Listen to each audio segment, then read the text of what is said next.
John Calvin, Psalm 27, verses 1 through 4. The Lord is my light and my salvation. Whom shall I fear? The Lord is the strength of my life. Of whom shall I be afraid? When the wicked, even mine enemies and my foes, came upon me to eat up my flesh, they stumbled and fell. Though an host should encamp against me, my heart shall not fear. Though war should rise against me, in this will I be confident.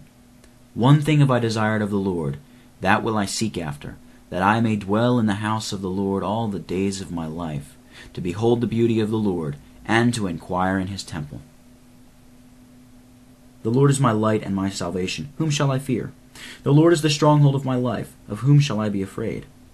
Certainly we find that all our fears arise from this source, that we are too anxious about life, while we acknowledge not that God is its preserver. We can have no tranquility, therefore, until we attain the persuasion that our life is sufficiently guarded because it is protected by his omnipotent power. The interrogation, too, shows how highly David esteemed the divine protection, as he thus bodily exalts all his enemies and dangers.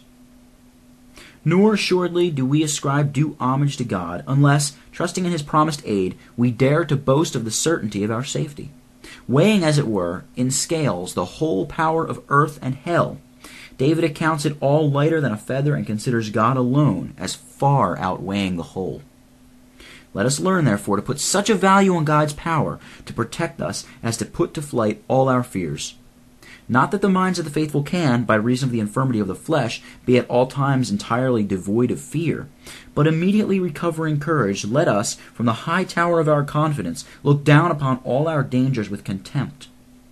Moreover, we must extend this confidence still further in order to banish all fears from our consciences, like Paul, who, when speaking of his external salvation, boldly exclaims, quote, "If God be for us, who can be against us?" Unquote.